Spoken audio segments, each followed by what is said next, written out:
Start చేయండి మరి Srikanth.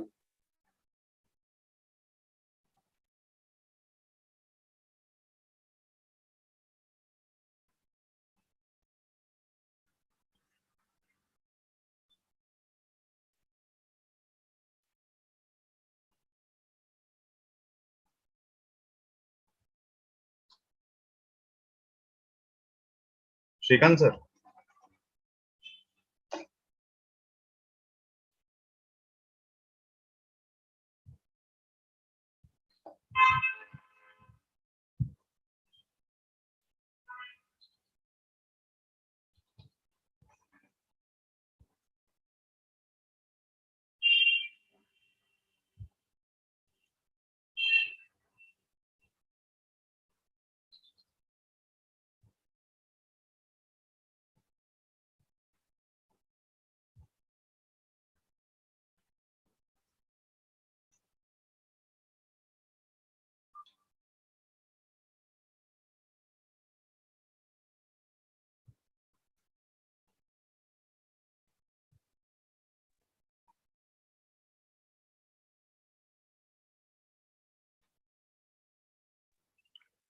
Naveen, start chess. Sir, okay. Good morning, everyone. Today's topic is liver transplant anesthesia, perioperative management. My moderator is Dr. Anuradha Madam. She is the HOD and consultant anesthetist in Care Hospital. So as it is a vast topic, we have divided into two classes. Today I will be covering the pathophysiology, preoperative assessment, intraoperative management, and preparation of the OR and phase-specific management. The hemodynamic monitoring, surgical aspects of the liver transplant, reperfusion syndrome, and critical care of the LT recipient post-operatively will be discussed in the other class. So liver transplantation is, sir, audible, sir? Yeah, audible. Liver transplant. కనిపించలేదు. PPT ఏం రావట్లేదు. అందరికి వస్తుందా? PPT రావట్లేదు. PPT రావట్లేదు madam. ఒక పంచే WhatsApp లో పెట్టి న్యూస్ కంటిన్యూ చేసే క్లాస్. ఇప్పుడు ఓకే మేడం వస్తుందా? ఇప్పుడు ఓకే వస్తుందా మేడం? ఓకే వస్తుంది. Okay. So we are covering pathophysiology, preoperative assessment, intraoperative preparation of the OR, phase-specific management in this class, hemodynamic monitoring, surgical aspects, surgical techniques, reperfusion syndrome, and critical care of the LT recipient, and post-operative care will be discussed in the other class. So liver transplantation is a life-saving and effective treatment option in acute and chronic end-stage liver disease. This is the picture which you can see in the below is Thomas Starls. He's a physician and immunologist. He conducted the first human liver transplantation in 1963. So who are the ideal candidates for the liver transplantation? Presence of irreversible disease with life expectancy of less than 12 months and chronic liver disease interfering with patient's quality of life. Liver disease mortality is greater than transplant-related mortality. So these are the ideal candidates for the liver transplantation. What are the anesthetic challenges in liver transplantation? So there is a huge cardiac and pulmonary dysfunction, encephalopathy, coagulopathy, metabolic disorders, acid-base disorders, massive ascites causing large fluid shift, acute and chronic kidney injury, electrolyte abnormalities, autonomic dysfunction, hypoalbuminemia, changes in physiological and pharmacological response to the drugs. So slides change out nahi sir?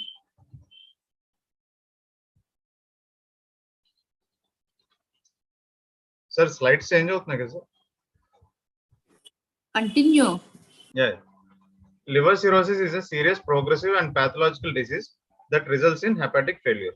An understanding of effects of cirrhosis on organ system is essential to develop an optimal anesthetic plan during liver transplantation. So these are the indications of for liver transplantation.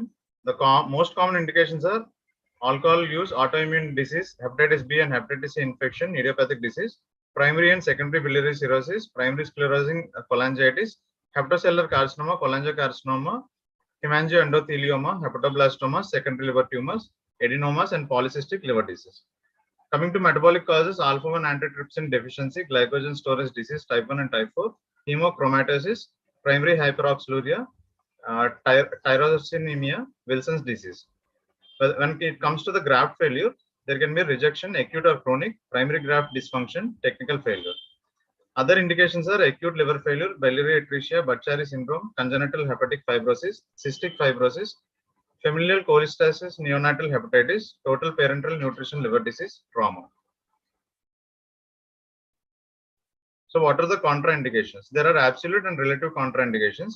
Coming to the absolute contraindication, if there is a MELD score of less than 15, advanced cardiac and pulmonary disease, active alcohol or illicit substance abuse, metastatic perihilar cholangiocarcinoma, untreated septic shock or sepsis, intrahepatic cholangiocarcinoma, extrahepatic malignancy, hemangiosarcoma, permanent hepatic failure, lack of psychological support, and severe psychological disease and severe pulmonary hypertension. The relative contraindications are advanced age, acquired immunodeficiency syndrome, cholangiocarcinoma, diffuse portal vein thrombosis, general debility, persistent non-compliance, extensive portal or mesenteric thrombosis. These are the absolute contraindications of liver transplantation. Coming to severe cardiopulmonary disease, in this setting, the heart or lung disease would prevent successful operation. Whereas irreversible cerebral injury in patients with acute liver failure, elevated ICP leads to cerebral edema and ultimately it causes brainstem herniation. If ICP pressures are elevated and unresponsive to the treatment, then patients fail to regain mental function post-transplantation. When it comes to sepsis or active infection, it would be a poor outcome after surgery, especially in the context of immunosuppression, when we give methylprednisolone in the perioperative care. HIV or AIDS defining illness or HIV unresponsive to highly active ART carries a poor survival outcome after making a liver transplantation futile. And extrahepatic malignancies, vascular, active alcohol or drug abuse, patients must be abstinent of alcohol or illicit drugs for a minimum of 3 to 6 months. Psychological issues, inability to understand the procedure and lifetime commitment it entails. Lack of social support. Multidisciplinary team involved in the recipient evaluation. When it comes to the liver transplantation, as it is a complex surgery and a long procedure, there is a multidisciplinary team involved, which involves anesthesiologist, intensivist, surgeon, hepatologist, cardiologist, pulmonologist, nephrologist, neurologist, pediatrician, psychiatrist, transplant coordinators, and social workers. Scores. MELD and PELD scores assess severity of the liver disease. Both scores allows allocation of organs to be transplanted based on medical urgency. These scores allow to decrease the wait list related mortality. CTP, Child-Pugh score, is used to assess the prognosis of chronic liver disease, mainly cirrhosis. Although it was originally used to predict mortality during surgery, it is now used to determine the prognosis, as well as required strength of treatment and the necessity of LT. The Child-Pugh score comprises of 5 parameters, that is the serum bilirubin, serum albumin, prothrombin time, hepatic encephalopathy, and ascites. And depending on the values of the each parameter, the 1, 2, 3 and points are assigned. It shows the 1 and 2 survival based on the CTP score. If the Child-Pugh class A is seen, if there is a 5 to 6 points, the 1-year survival rate is 100% and 2-year survival rate is 85%. In Child-Pugh B class, 7 to 9 points, 1-year survival rate is 80% and 2-year survival rate is 60%. When it comes to Child-Pugh C, 10 to 15 points, 1-year survival is 45 and 2-year is 35%. Modified end-stage liver disease score was originally developed to predict 3-month mortality following the TIPS procedure. In patients with cirrhosis, an increasing MELD score is associated with increasing severity, hepatic dysfunction, and increased 3-month mortality risk. MELD score is a numerical calculation. It is comprising of serum bilirubin, INR, creatinine, and a constant value of 6.43 for liver disease etiology. If the patient has been dialyzed twice within the last 7 days, then the value of serum creatinine will be 4. Any value of less than 1 is given a value of 1 if bilirubin is 0.8. This is the MEL score classification. If there is the score is less than or equal to 9, then it is a 4% of 3 month mortality, and 10 to 19 score is comprises of 27% mortality. 20 to 29 is 76%, 30 to 39 is 83%, and more than or equal to 40 of MEL score shows 100% mortality in the 3 months. So from 2016, they have added sodium levels to the MEL score, and numerous studies showed that sodium reflects the intensity of portal hypertension, as low sodium level is associated with ascites and hepatorenal syndrome. It is an independent factor of mortality who are listed for liver transplantation. MEL sodium is equal to MEL plus 1.5 into 135 minus sodium. It is evaluated in 27% of the graphs and it could be redirected to patients on the waiting list favored by MEL sodium. These are the two studies. In 2008, new version of the MEL sodium was proposed by Kim et al. It incorporated different sodium levels from 125 to 140, and it validates better predicted mortality at 3 months. Since January 2006, Jonas began to use MEL sodium instead of original MEL. MELD exceptions. There are some cases in which MEL score is not needed and we can directly assign the MEL score. In such cases, hepatocellular carcinoma is given as a MEL score of 24, whereas hilar cholangiocarcinoma, cystic fibrosis, hepatopulmonary syndrome, portopulmonary hypertension, familial amyloid polyneuropathy are assigned of MEL score of 22, whereas primary hyperoxaluria is assigned of MEL score of 28, and hepatic artery thrombosis is given a score of 40. In 6 months, another 2 points will be added to these scores if the patient is not taken for the transplantation. The third score is the pediatric end-stage liver disease score. It incorporates the following criteria, that is albumin, total bilirubin, INR, growth failure, and age of less than 1 year.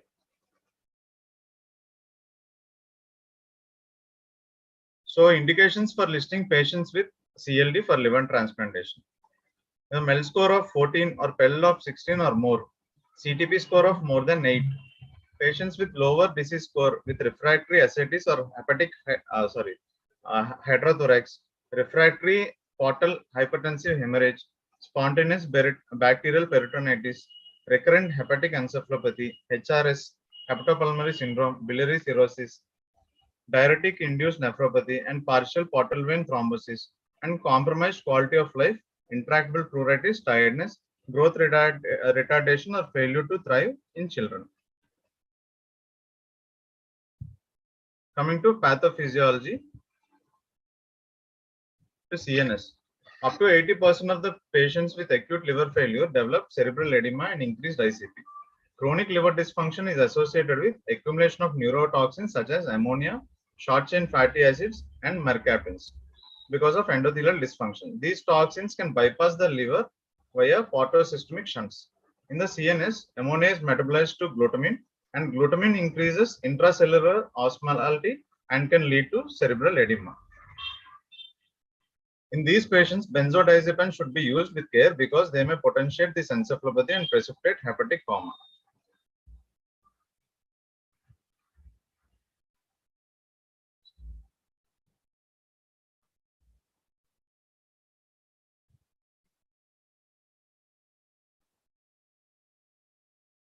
The non-absorbable disaccharides like lactulose and non-absorbable antibiotics such as rifaximin can reduce bacterial production of ammonia and treat hepatic encephalopathy in chronic liver disease.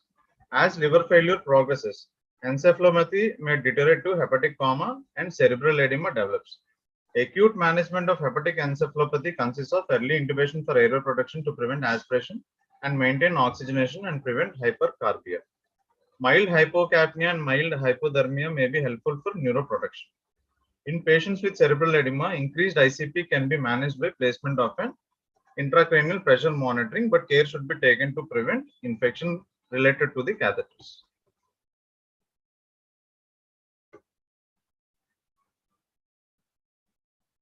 The common indications for the ICP monitoring are papilledema, cerebral swelling, cardiovascular instability, and high ammonia levels.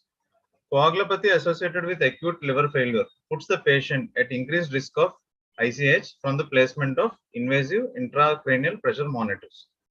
Administration of blood products, factor concentrates, or recombinant factor 7 can mitigate the risk.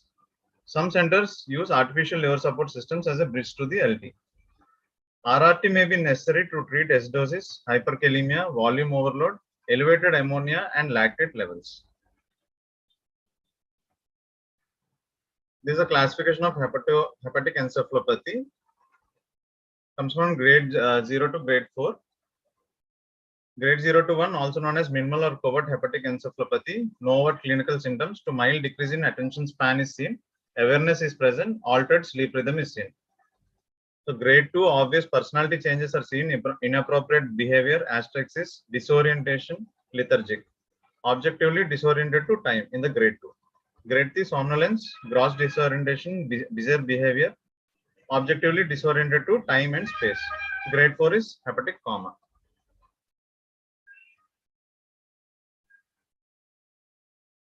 So this is the management of hepatic encephalopathy. When it comes to hepatic encephalopathy grade 1 and 2, first episode, we have to start lactose, identify and treat the recipient cause. Recipient might be infections, GI, bleeding, medications, dehydration, electrolyte abnormalities, hypoglycemia, very high protein intake.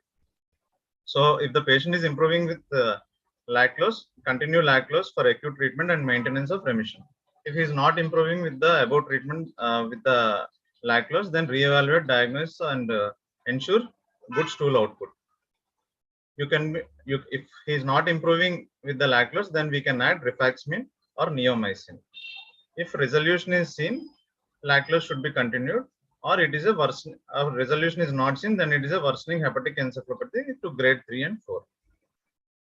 Coming to grade 3 and 4, identify and treat recipient, start lactose, NG or enema. Lactose and rifaximin should be continued, and if there is no improvement with both, then head CT and EEG should be ordered, and MEL, if less than 12 to 15, evaluate for large portosystemic shunt, and shunt embolization should be done. Coming to cardiovascular system, up to 70% of the patients with ESLD develop a hyperdynamic state, that is increased cardiac output, and arterial vasodilation, that is decreased SVR. Cardiomyopathy characterized by systolic and diastolic dysfunction, and electrophysiological changes may exist to some degree in all patients with liver cirrhosis. Cardiomyopathy is defined as an impaired contractile responsiveness to physiological or pharmacological stress, impaired left ventricular relaxation, and electrophysiological abnormalities that is seen in the ECG as prolonged QT interval.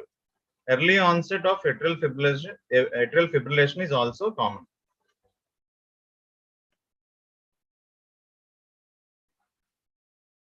So both systolic and diastolic dysfunction are best evaluated using echocardiography. Although hyperdynamic circulation in the patient with liver cirrhosis can make the echocardiographic examination more difficult. Transesophageal echocardiography can help to assess for cardiomyopathy that may have developed since the last evaluation. Cardiac failure may be precipitated by the increased cardiac output that follows transjugular intrahepatic portosystemic shunt placement for LT itself. The presence of diastolic dysfunction has been associated with an increased risk of death in patients with cirrhosis. Patients with cardiomyopathy are also at increased risk for graft failure or death during LT. This cardiomyopathy is progressive without LT. Successful transplantation can reverse the effects of cardiomyopathy, although physiological changes may take up to 6 months. So these are the diagnostic tests for diagnosing cirrhotic cardiomyopathy. When an electrocardiogram, it can show as a prolonged QT interval. Exercise test, reduced exercise tolerance. Cardiopulmonary exercise test, alteration of aerobic capacity or ventilatory efficiency. 6-minute walk test can show reduced tolerance. Echocardiography, systolic dysfunction with ejection fraction of less than 55%, diastolic dysfunction, left ventricular hypertrophy, and diastolic dysfunction. Doberman stress echocardiography, reduced contractile reserve, magnetic resonance, systolic dysfunction, diastolic dysfunction, and LVH. BNP or pro-BNP are seen as elevated.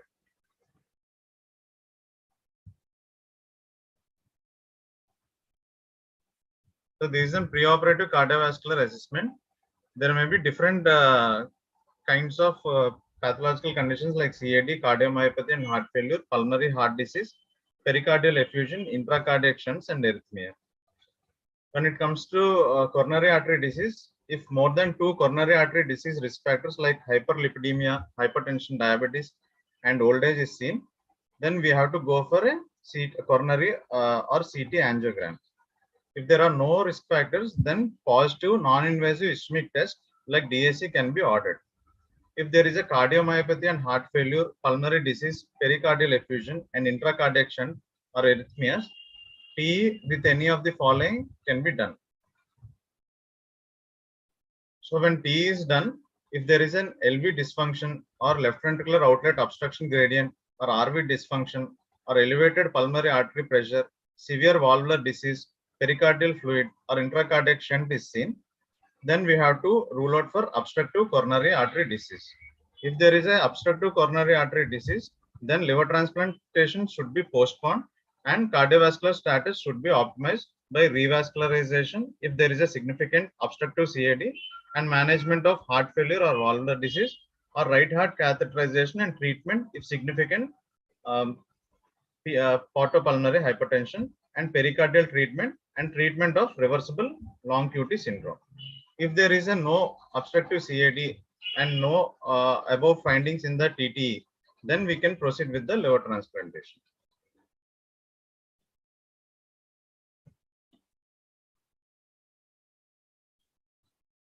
Early clinical and diagnostic investigations to identify signs of cardiomyopathy in cirrhotics undergoing liver transplant are mandatory to avoid the worsening of cardiovascular hemodynamics in the post-transplant phase. Diagnostic algorithm and treatment for patients with cirrhotic cardiomyopathy awaiting a liver transplant is, if there is a patient with advanced cirrhosis, clinical evaluation should be done with exercise intolerance, dyspnea, orthopnea, or volume overload. Echocardiography and lab findings of NT and pro-BNP echocardiography, and we can proceed with the liver transplantation. Pulmonary system. Pulmonary dysfunction affects up to 50% of the patients with liver disease. The major pulmonary concerns are refractory hepatic hydrothorax, hepatopulmonary syndrome, portopulmonary hypertension, hemorrhagic hereditary telangiectasia, interstitial lung disease, alpha-1 antitrypsin deficiency related emphysema. The more obstructive and restrictive pattern of the disease are observed, and most commonly we see restrictive pattern disease. Hepatopulmonary syndrome, triad of arterial deoxygenation, intrapulmonary vascular dilatation, liver disorder. The incidence is 8 to 24%. Diagnosis PaO2 of less than 80 mmHg and alveolar arterial oxygen gradient of more than 15 mmHg on room air. When a contrast enhanced echo, we can see intrapulmonary vascular dilation. Technician 99 labeled macro aggregated albumin lung perfusion scan showing shunting of more than 6% and liver in the liver disease. Grading depending on the PaO2 levels, that is mild, moderate, severe. Mild is 60 to 80 mmHg, moderate 50 to 60, and severe is less than 50 mmHg.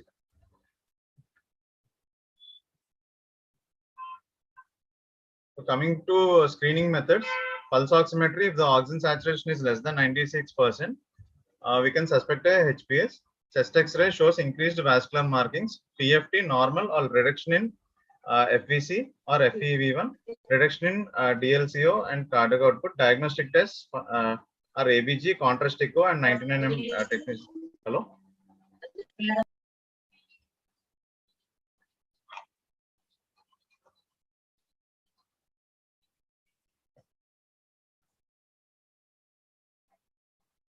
So there is an algorithm for screening and therapeutic decision in hepatic pulmonary syndrome. Any OLT candidates with hepatic disease, patients with dyspnea, an ABG is done and a PaO2 of less than 80 or in a gradient of more than 15 mmHg. Then a CE is done. If there is a negative CE, no hepatopulmonary syndrome. If there is a positive, then PaO2 should be followed. And if there is a PaO2 of 50 to 60 mmHg, we can proceed with OLT. And if there is a PaO2 of less than 50, we can go with the liver transplantation.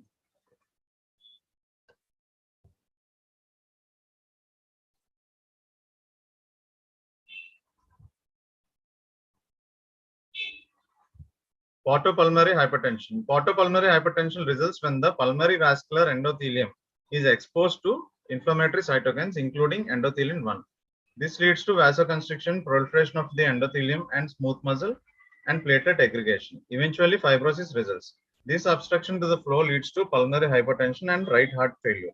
Severity of POPH is graded based on right heart catheterization data. This prevalence is about 5%. So this is the diagnostic criteria and staging of portopulmonary hypertension, depending on the pulmonary artery pressures. If the pulmonary artery pressure is more than 25 to between 25 to 35, then it is a mild. Moderate is 35 to 45, and severe is more than 45. It can be classified based on the pulmonary capillary wedge pressure and the pulmonary vascular resistance also. Portopulmonary hypertension signs and symptoms are fatigue, exertional dyspnea, syncope, chest pain, pansystolic, tricuspid regurgitation murmur, signs of RV failure. Chest X-ray showing cardiomegaly, prominent pulmonary arteries, peripheral pruning of the vessels. ECG shows right bundle branch block, RV hypertrophy, RV strain. Transthoracic echocardiography, E by A ratio of less than 1, resting EF of less than 55%. Right heart catheterization is indicated if right ventricular systolic pressure is more than 45 mmHg. That is in severe portopulmonary hypertension cases, we order a right heart catheterization. TIPS is avoided in patients with POPH as it increases preload and mean pulmonary artery pressure worsens hemodynamics and keeps additional strain on RV. This is the algorithm for portopulmonary hypertension. If the mean pulmonary artery pressure is less than 35 and pulmonary vascular resistance is less than 240 and a good QT and right ventricular function, then we can go for transplant. If the mean pulmonary artery pressure is between 35 to 40 and PVR is less than 40 and good cardiac function determined by TE, transesophageal echocardiogram, then we can go for transplant. If the mean pulmonary artery pressure is 35 to 40 and there is an attempt to reduce the pressures and a PVR of less than 240, then it is irreversible, but right ventricular function is good and Doberman and fluid challenge is okay, then also we can go for transplant. If it is irreversible and poor ventricular function, then surgery is deferred. Coming to another condition like hepatic hydrothorax. If there is a pleural effusion of more than 500 ml in absence of cardiac, pulmonary and pleural disease, it is mostly hepatic hydrothorax and it is mostly right-sided and transudative in nature. Treatment is sodium restriction, diuretics, prevention of pulmonary complications and infections. Therapeutic thoracentesis, pleurodesis, transjugular intrahepatic portal systemic shunt, thoracoscopic repair of diaphragmatic opening is done. Idiopathic pulmonary fibrosis is seen in 0.9% in chronic HCV infection. Renal system, two major categories. One is hepatitis virus-induced nephropathy, that is membranous nephropathy or membranoproliferative glomerulonephritis, and mesangial-proliferative glomerulonephritis. Diagnosis is CLD with proteinuria of more than 500 mg per day or hematuria of more than 50 red blood cells per high power field. The second condition is hepatorenal syndrome. It is a functional and reversible form of the renal failure. Hepatorenal syndrome is the result of an extreme underfilling of the arterial circulation, secondary to arterial vasodilation located in the splanchnic circulation. This underfilling triggers a compensatory response with activation of the vasoconstrictor systems, leading to intense renal vasoconstriction. HRS is divided into type 1 and type 2. Type 1 is the rapid progression, that is in less than 2 weeks it develops. Triggers are alcohol or sepsis and serum creatinine doubles. Untreated mortality is in less than 2 weeks. HRS type 2, it is a rapid progression. It is caused by diuretic resistant ascites. Better prognosis can be seen in 4 to 6 months.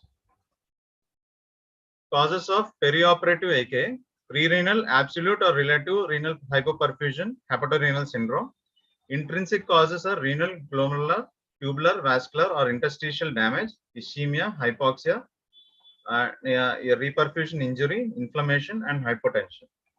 Postrenal causes are abdominal compartment syndrome, obstruction of the ureter or bladder. Exogenous causes are drug-induced calcineurin inhibitors. All phases of the hemostasis are impaired in patients with liver disease. Coming to coagulation system, all phases of the hemostasis are impaired in patients with liver disease, including clot formation, fibrinolysis, and their inhibitory process. Most commonly, thrombocytopenia is seen in 30 to 64% of the cirrhotic patients. In these patients, the platelet count is less than 75,000. Mostly caused by splenomegaly associated with portal hypertension. Impaired hepatic synthesis of thrombopoietin also leads to thrombocytopenia. Other contributing factors are increased destruction of platelets by immune mechanisms like excessive activation of coagulation and direct bone marrow suppression by toxins such as ethanol and folate deficiency. Additionally, platelet dysfunction is also seen. Changes impairing hemostasis, low platelet count, impaired platelet function, decreased levels of factors 2, 5, 7, 9, 10, 11, quantitative abnormalities in fibrinogen, decreased levels of alpha 2 antiplasmin and TF1, increased levels of plasma TPA not balanced by the PA1, changes promoting hemostasis, increased levels of factor 8 and von Willebrand factor, decreased levels of protein C, protein S, protein Z, heparin cofactor 2, decreased levels of plasminogen. PT and IRNR do not represent the actual risk of bleeding. TEG and thromboelastometry, ROTAM are whole blood tests taken into consideration of pro and anticoagulants and platelets. Viscoelastic tests provide a graphic representation of clot formation process, initiation of coagulation, clot strength, and clot fibrinolysis. Viscoelastic tests have reduced usage of blood products by 30%. Coming to acid-base disorders and electrolyte disturbances in recipients. Most patients have respiratory alkalosis, hyperchloremic metabolic acidosis, hypokalemia, and hyponatremia. Reasons for hyperventilation is hyperammonemia, hepatic encephalopathy.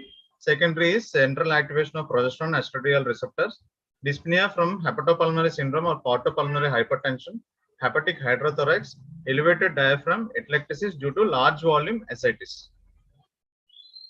Hypokalemia can be due to low dietary intake of the potassium-rich foods, intracellular shifting of extracellular potassium, hyperaldosteronism, magnesium depletion due to chronic alcohol liver disease, vomitings, diuretic use. Hyponatremia due to aggressive diuretic therapy and inability of the kidney to excrete free water. Severe hyponatremia warrants fluid restriction. Vaptans are useful in euvolemic and hypervolemic hyponatremia. Sodium correction should be corrected at 16 milliequivalents per day. Rapid correction can lead to central pont and myelolysis. So coming to the preoperative assessment, the patient admitted for possible LT has often spent many months on the waiting list. At the time of transplantation, their MEL score might have increased significantly than previously. This patient may be significantly sicker than when they were discussed at the selection committee. Therefore, all patients require careful reassessment by the anesthesiologist. If this patient is now too sick to be transplanted, the graft can be used to save another life.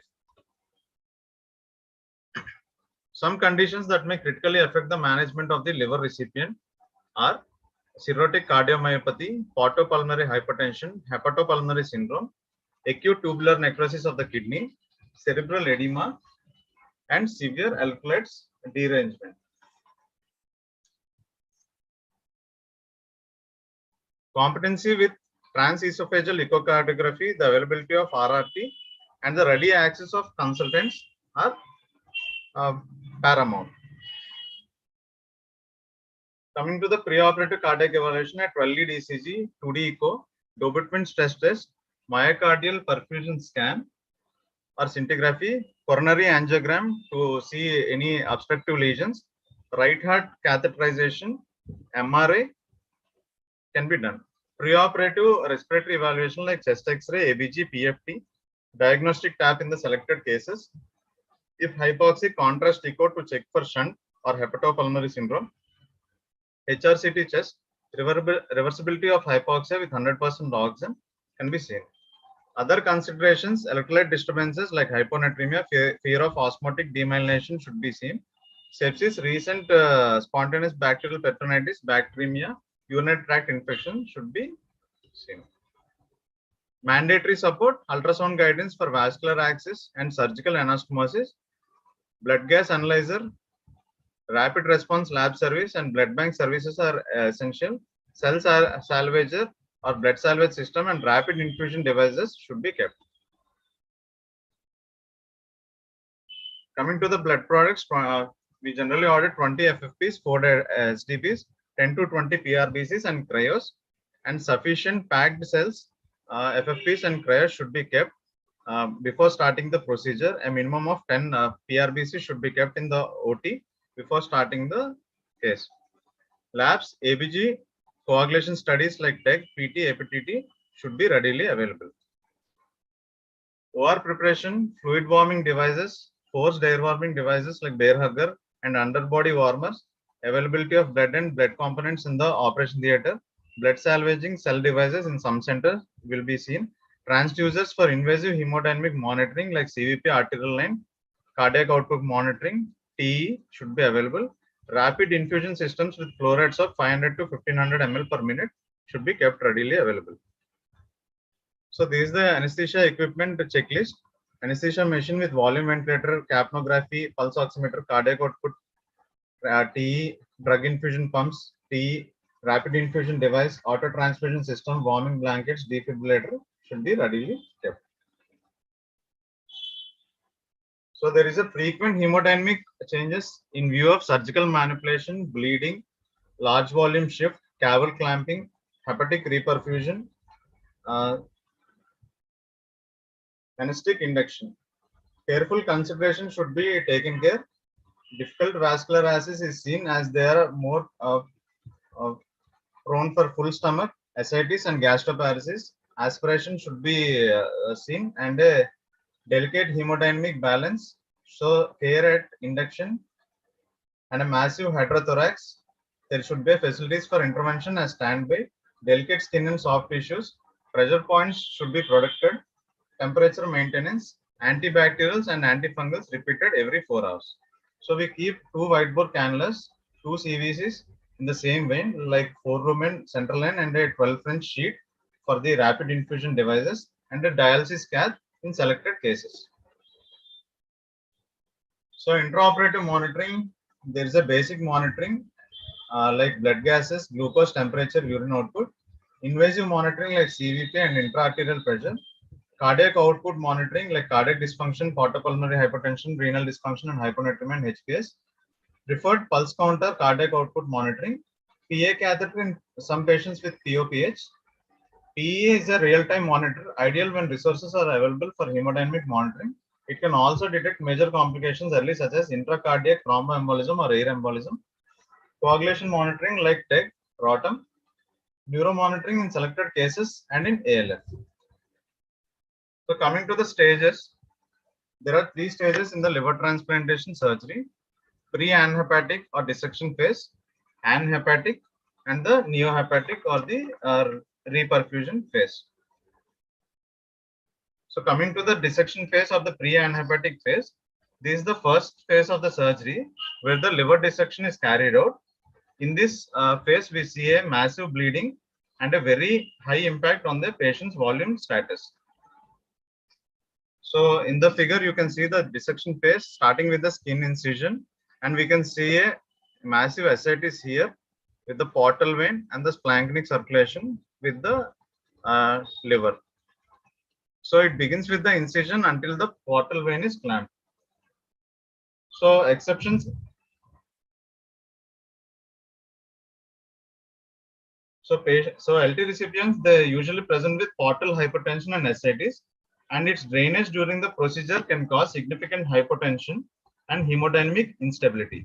So in this patient, there is a large volume shift. So fluid resuscitation is needed to avoid hypovolemia during the second phase and when the IVC is clamped. So generally fluid resuscitation is done with albumin of 20% is the preferred option in this patient, and Ringer's lactate and potassium containing solution should be avoided. And in the other hand, cell salvage devices can be used after the evacuation of the ascites and before biliary anastomosis. One of the disadvantages of bleeding and inappropriate or excessive fluid resuscitation is dilution, coagulopathy, and thrombocytopenia. So the other thing is, in this bleeding coagulopathy is seen, fluid shift and large volume paracentesis is seen, and there is a caval compression. So the first event is incision. Our concerns are fluid shift, large volume paracentesis. So the management strategy comes as fluid administration, considering albumin and not the ideal IV crystalloids. After the transaction of the varices or esophageal bleed, so here our concern is the bleeding and coagulopathy. So it should be co-guided with fluid or drug product administration and ABG guided PRBC. After that, identification of structures and ligating them. Here also we can see bleeding and coagulopathy, and it should be addressed according to the tech product transfusion and ABG guided PRBC. And after that, manipulation of the liver is seen, where there is a caval compression and the pressors are used for the caval compression. So in this phase, the anesthetist should pay particular attention in maintaining a low CVP, can present an option for reducing of the bleeding. Adequate volume loading is necessary as cirrhotic patients present with marked vasodilation, which requires vasoactive drugs. So in this stage, we have to correct the hypothermia, acidosis, treat hypocalcemia, maintain potassium below 4, and point of care devices like TEG, directed product therapy, should be given. And veno-venous bypass in case of massive bleeding and hemodynamic instability, complicating the surgical procedure. So the anesthetic goal in this first stage is to optimize volume status by achieving a balance between fluid perfusion and vasopressors, and to prepare the patient for the clamping of IVC in the next stage, that is in the anhepatic phase. So there is a low CVP approach, bleeding to be minimized, fluid administration targeted approach. During this phase of the surgery, the patient is anhepatic, and the total loss of liver function can have the following anesthetic implications. Patients may become acidotic, hypocalcemia due to lack of lactate and citrate metabolism, hyperkalemia, urine output of 0.5 ml per kg per hour should be maintained, and there should be an active warming to prevent coagulopathy and acidosis. The next stage is the anhepatic phase. It begins with the clamping of the portal vein. Here you can see the portal vein is clamped until the graft is reperfused and the liver is taken out. So there is an acidosis and lactate rise, coagulopathy is seen, bleeding is seen, hypocalcemia, hypoglycemia is seen. So it is one of the most challenging parts of the procedure, as the hepatic outflow is obstructed and the IVC is clamped. Here the IVC is also clamped. So this will lead to the cardiovascular instability with a decrease in preload cardiac output and arterial pressures. So here we use vasoactive drugs and inotropic drugs during this phase of the surgery. So in ESLD, patients may present with minimum cardiovascular instability due to a well-developed collateral circulation. So during this anhepatic phase, there is a total loss of liver function and can have the following anesthetic implications. That is, patient can have acidemia, hypocalcemia due to lack of lactate and citrate metabolism, hyperkalemia. Hyperkalemia and acidemia can be treated with loop diuretics, insulin, glucose, bicarbonate, and hyperventilation. Worsening hyperkalemia should require RRT. And due to the clamping of IVC, fluid resuscitation in this phase should be carefully considered and guided by hemodynamic data. If we give excessive fluid and fluid overload during this stage, there might be a right heart failure and there might be a graft congestion. So our aim is to normalize bicarb, calcium, and potassium in this stage. And whatever the splanchnic metabolized due to the clamping of the portal vein comes out, we have to correct it. And renal perfusion should be monitored. And if there is an abdominal visceral organ edema due to the low renal perfusion, then we can use mannitol. And here we can see reduced venous return followed by reduced cardiac output. And this stage is a stage where we prepare for the new liver to be kept. So in the anhepatic phase, there will be a portal vein clamping. So there is a loss of residual liver function, as most of the liver blood supply is done by the portal vein. So there is a loss of residual liver function. So we can see coagulopathy is worsening. So TET product transfusion should be done. We can see bleeding. So ABG guided PRBC, lactate and citrate rise. So support liver, consider albumin.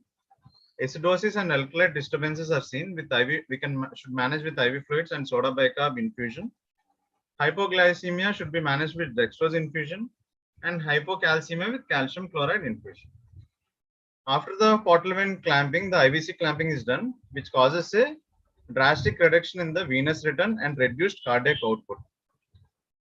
There are two, we should support this with fluids and pressors are not indicated in this stage.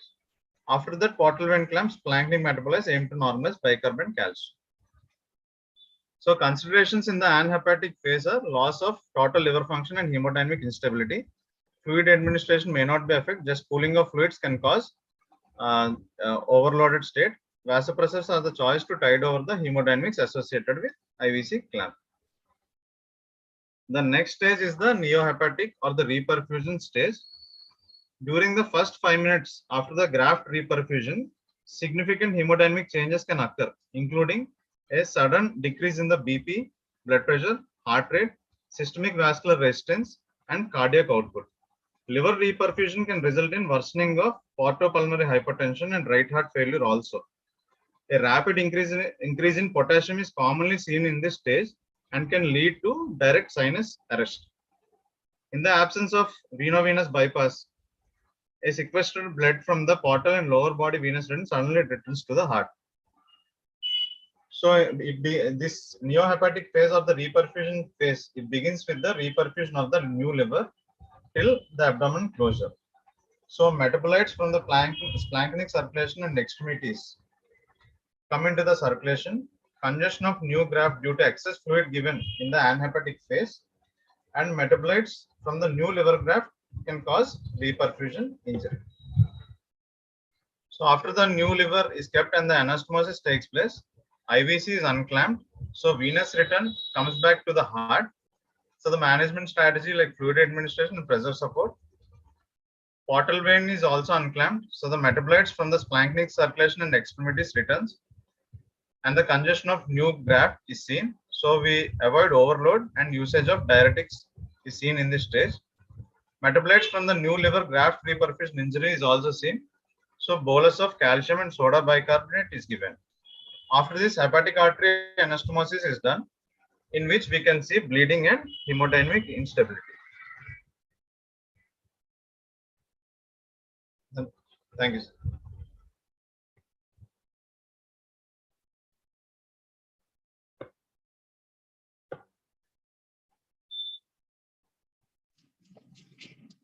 So first part is over. Yes, sir. So any students in this?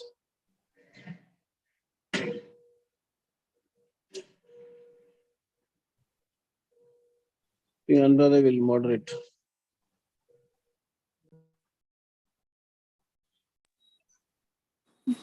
Thank you, Naveen. Thank you, madam. Any questions? Sir, Students ఉన్నారమ్మా? Students అంటే లేదు sir. Kranti ఉన్నారు అంతే.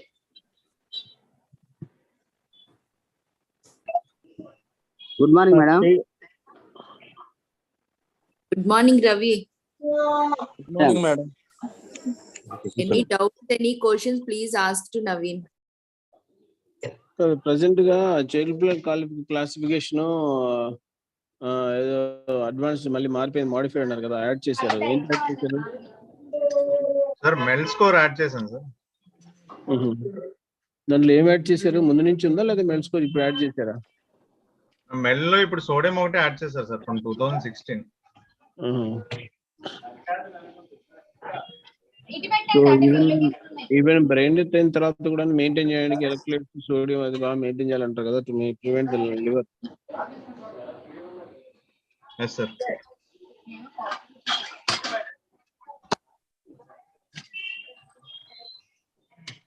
Kranti, what is the MELD scoring ఏంటి Kranti?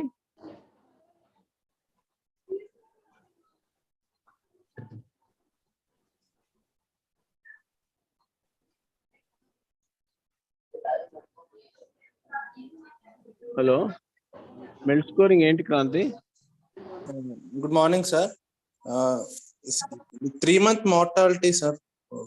Following tips placements: transtubular intrahepatic portosystemic shunt placement. 3-month mortality కనుక్కోవడానికి అది మెల్ scoring was given, sir.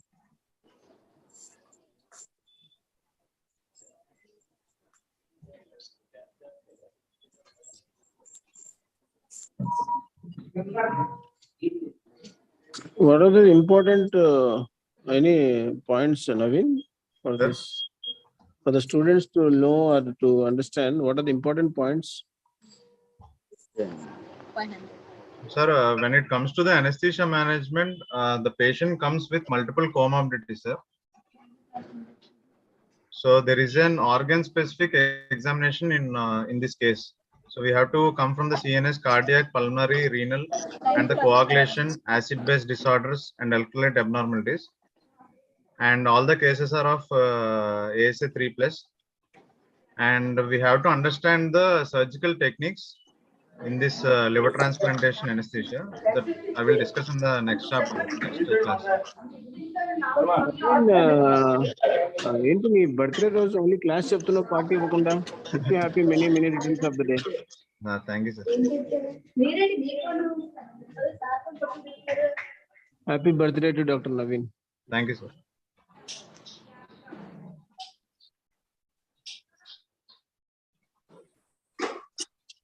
Anuradha. Sir, good morning. Very nice presentation, Dr. Naveen Kumar. Thank you, sir. What is fetal hepaticus and what is the Babinski stain in hepatic coma? Sir, what is fetal hepaticus? And Babinski stain hepatic coma lo flexara extensara.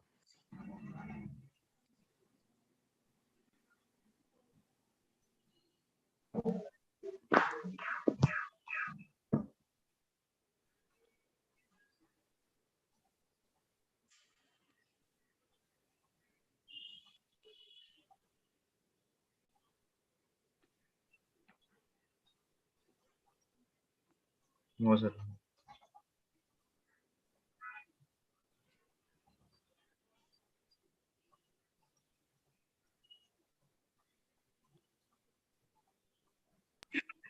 Sir answer చెప్పండి sir. Fetal hepaticus is acidotic breathing, alcoholic breathing due to methyl mercaptans Yes. in hepatic coma. Babinski actions are hepatic coma lo. It's extensive.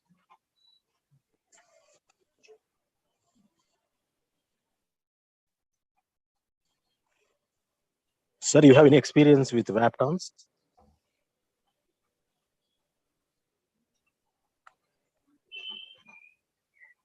వ్యాప్టాన్స్ వాడారు, but ఒకసారి let other speak. మనకు ఎక్కువ clarity లేదు, అందుకని మనం we are particularly organise తప్ప clinical లో follow అవడమే తప్ప చేయలేదు.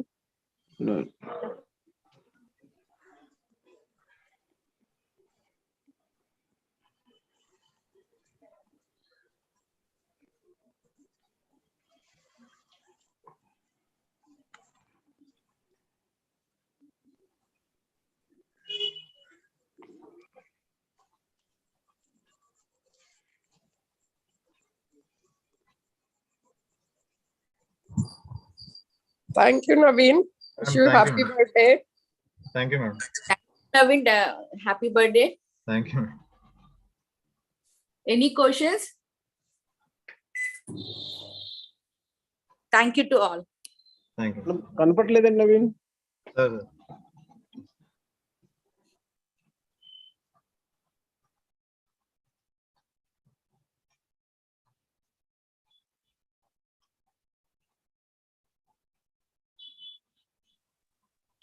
Thank you to all. Thank you. ma'am. Leave చేసేసే టైం అయిపోయింది. Thank you, ma'am. Thank you, sir.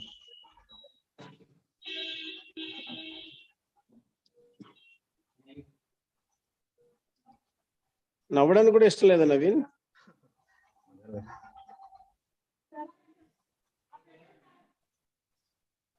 సరే అయితే many many happy returns of the day. By. Thank you, sir. Bye.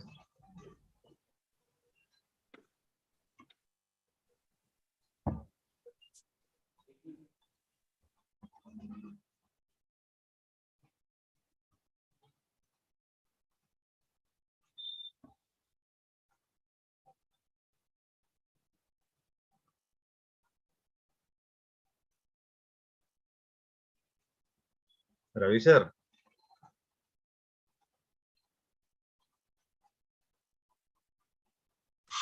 Sir సరే ఏం బయటకు వెళ్ళరా ఇంకా అయిపోయింది క్లాస్.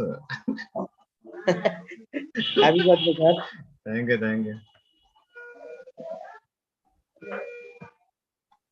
కేసులో ఉన్నారా? అవును సార్, పిల్లలు కాదు ట్రాన్స్లేట్. ఓకే స్టార్ట్ చేయండి, వస్తానులేండి. Sir Naveen sir, happy birthday to sir. Thank you. ఈరోజు బర్త్డే సార్ పొద్దున్నే ఇవ్వాలంటే సార్ పార్టీ మధ్యాహ్నం ఇవ్వద్దు అంటున్నారు. ఇదే క్లాస్ అయిపోయిన పార్టీ. పార్టీలో మధ్యాహ్న పార్టీలో క్యాన్సిల్ చేయాలి.